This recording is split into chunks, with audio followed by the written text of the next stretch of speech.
Charlie Kirk goes to a college campus and absolutely eviscerates this professional race-baiting BLM activist. This right here was a masterclass. Right? So when segregation ended, right, black people, or when slavery ended, actually, black people were just forced wherever, right? So they had nowhere to go. And then there was laws put in place to put them into prison, and after...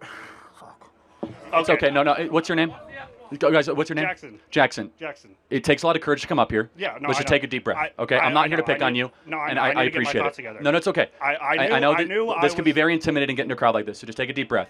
Let me make your argument. I'm going to make your argument for you, and I'm going to tell you why I think it's wrong.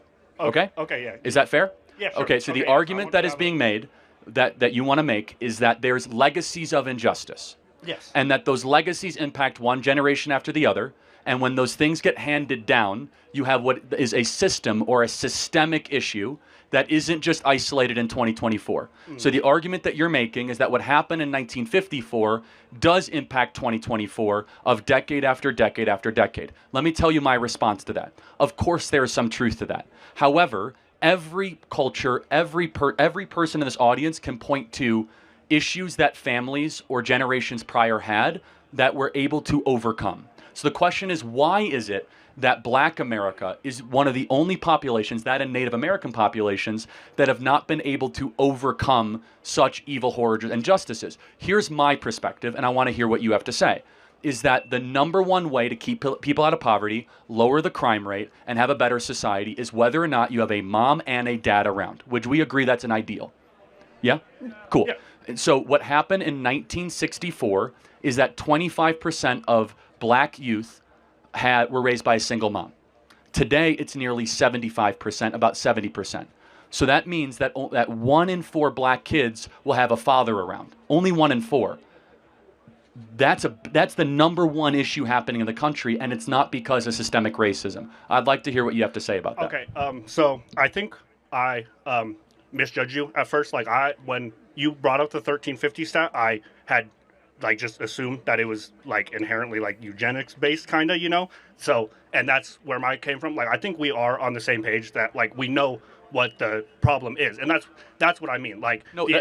Thank you for saying that, because I think we actually have a lot more in common in this country than the media would ever believe. No, definitely, right? And what my point was, I was trying to say is, I don't think that we're doing enough to help these Black communities catch up, whereas they're underfunded and they're not, and they're over-policed, and there's just these factors that are contributing to, like you said, these single-parent households. Yeah, so we're not going to agree on this. This is where we'll disagree, and that's okay. I have more of a view of Thomas Sowell on this, where he believes it's far more about culture, values, and worldview than stuff and over-policing. I believe there's not enough police in Black neighborhoods. You're going to disagree with that. Let's not even get into it, okay? But I think we can ask a question, and I want your opinion. Why is it that the single motherhood rate in Black America went from 25% to 75% over 50 years, where America did become less racist? What, why did it?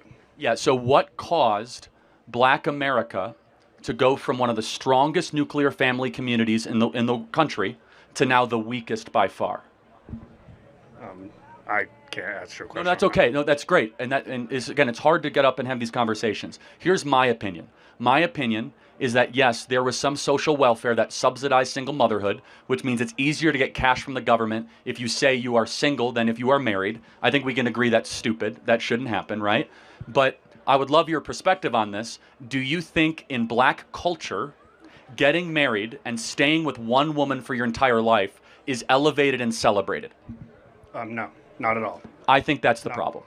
I think the problem stems from a lack of education. I think these communities don't have, I don't think a lot of them have the proper education or learning from previous to realize what will lead them to a more successful future. I think that if we funded more education in these systems, then these men wouldn't be so focused on stuff like gang violence to get protection or money or you have a other stuff like that, and then end up in prison and then end up with their child having a single mother. Fair enough. So sorry, I didn't. No, it's great. So there's a lot of examples that there's some merit to your argument, but it's more about the quality of education than the amount of money we spend on it. Yeah. Such as, that's why I'm a big proponent of school choice and educational vouchers and opposing the teacher unions. But the core is this, is that the number one predictor for a kid of any skin color, black, white, Asian, Hispanic, is whether or not dad is around. That's it right there. It has all to do with the father. But when you have a culture that pushes mothers to separate from their husbands, and you have the women being told day in and day out, you don't need no man, you can do everything by yourself, yet you're being subsidized by the government, that's not going to end well for society. A child needs a mother and a father because they both serve different roles, but they are equally as important. And I really love what Charlie Kirk did here. He could have embarrassed the kid. He could have made him look like an absolute fool, but he was trying to help him out. It seems to me he's trying to unify the country one person at a time. He wants us to focus on our similarities rather than our differences, because the media is always trying to divide us. And what this kid keeps saying is you want to put more funding into the schools in the bad neighborhoods. I don't agree with that. Because if you look at any of these extremely liberal universities all across America, 90% of the time, they are extremely well funded. And you send your kid to these schools, and 4 years later, they come out brainwashed, not having a clue how the world actually works. So instead of just slapping money at the issue, you want to have teachers that actually care for their students and want them to succeed. And most importantly, you definitely need your father around to teach you right from wrong. There are some things that a mother just can't teach a son that a father can. Right. And I look, as an outsider, albeit, at current black culture, right? From the athletes to the rap music to the music, I don't see the nuclear family elevated. Nor is it an internal black cultural expectation. Now, I will ask some of the white individuals here in this audience, okay? If you guys got pregnant and all of a sudden you didn't even know who the father was around, how would your parents react? Not great, right? Yes? Unfortunately, in black America, this is kind of accepted. Would you agree? I can't say. I grew up around a lot of white people, so I can't say. All right, okay. Like, But it is a fact that it sure. is accepted, right? So that's the problem. The problem is that it's a cultural norm that has then turned into the cycle of poverty. The cycle of poverty can break very quickly if fathers stayed with the women they impregnate. But most of these fathers aren't just leaving. A large majority of these fathers are ending up in prison. Like, Okay, this is good point. Why do you go to prison? Because you commit crimes. But because the prison system has been targeted against minorities. Again, we're not going to agree here, right, and that's okay. Yeah. There's actually under-enforcement of the laws when it comes where there's, for example, only half of murders in Chicago get solved.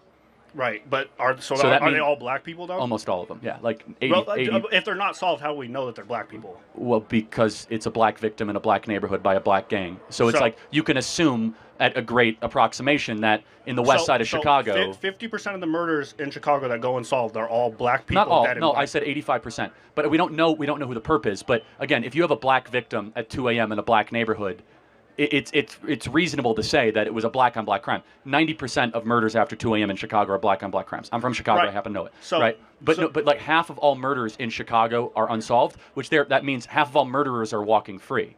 So we have an under-enforcement of laws. We have the ladies here in this audience should know this. You know that there's over 600,000 rape kits in this country that have not even been opened or tested, which means that there are women who say that they've been raped, and their kits are not even put in the system. There are probably hundreds of thousands of rapists that walk free in this country. Yeah, no, our system is no. Totally What I'm saying, though, that's an under-enforcement of laws, though. Yeah, because our system is terrible. No, I know, but you said we have an over-enforcement. I don't think we have enough people in jail. You don't think we have enough people? No, like I said, half of all murderers walk free. We don't even know who they are. Okay, but I sure, whatever. But I'm talking. I don't think that I don't think that black people are as